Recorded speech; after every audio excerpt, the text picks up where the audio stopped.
Hello, how are you? I want to talk to you about ways that you can demonstrate your language knowledge, your word power in IELTS writing.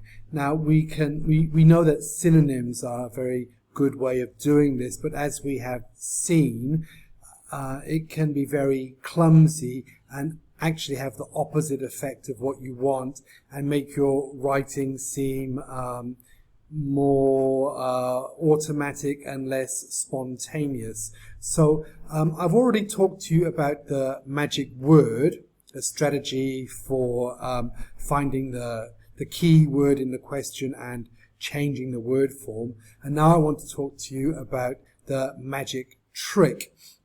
The videos for magic word and magic moment I will link to in the description box below this video. So the magic trick, how do we do it? Well, I'll show you.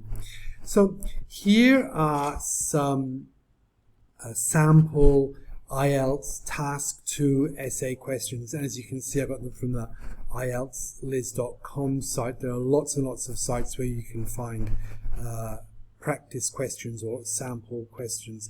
And let me just explain what I've done with these questions. I've used bold type and italic type, and you don't get this in the actual IELTS question, but I've just done it to demonstrate how the questions are composed. So if you look at the bold, it tells us what the topic is, what we have to write about. And if you look at the italic, it tells us what the task is, what you have to do. So there's a reason why I've chosen these particular questions to use for the magic trick. And let's look at the development of social media, the first one first. As you can see, this question, like the others that I've chosen, are composed of a cause and an effect. So something that happens and the reason that it happens. So the cause is unsupervised access to social media, and the effect is potentially dangerous situations for young people. So I'm not worrying about the italic part of the question, I'm just the task. I'm just worrying about the bold part, the topic. And this topic, like the others that I've chosen for examples, can be broken down into cause and effect. So here we've got the cause first, followed by the effect. So what you can do, this little magic trick, is to flip the order. So put the effect first, followed by the cause. Now, in order to do this, you're going to need to have some language knowledge. So this is going to demonstrate your word power. You need to know the words are due to, because of, or can be caused by. So when you flip it over, you put the effect first, dangerous situations for young people, are caused by, or because of, and then the cause. So let's have a look and see what that looks like when it's written out in full.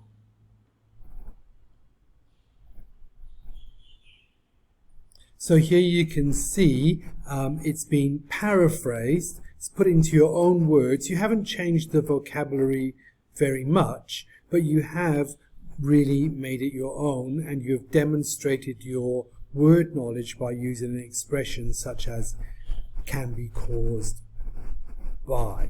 So let's look at the other two examples and see if you can figure out the cause and the effect. So pause the video while you look for the cause and look for the effect in the bold part of the question.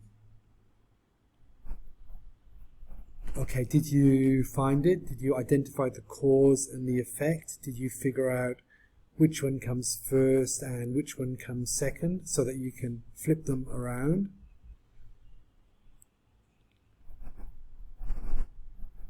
So the effect is first, declining quality of air and water. That is the effect, and the cause is industry and construction. So industry and construction is two things, but we're using it as a singular subject here. Industry and construction is causing, or industry and construction causes, or is responsible for. So you could choose one of these expressions and you can then add the effect. So the cause followed by the effect. Industry and construction is causing the declining quality of air and water. Let's have a look. So there you go. So you are making the sentence your own, and you are not changing the vocabulary much, but very importantly, you're using a construction that requires words like is responsible for or is caused by. So you are demonstrating a higher level of word knowledge. So let's have a look at the third example. Can you pause the video while you figure out which is the cause, which is the effect, and think about how you might flip them around.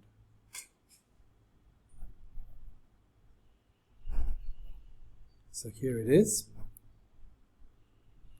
The effect comes first and the cause comes second. So we want to flip that around. And because we're starting with the cause, large supermarkets, and we've switched to plural here, are causing, are responsible for, or cause. So choose the phrase that you like and see if you can figure out how it would sound in your own words. Oops, you can't see the end of the sentence, but are causing many small shops to close.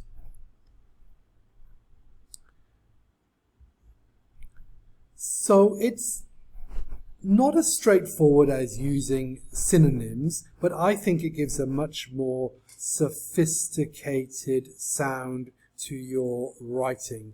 You need to practice, and practice is good, but you need feedback. So please feel free to practice and write your practice sentences in the comments. I will put some sample cause and effect questions, or effect and cause, depending how they phrased it, questions in the description box below.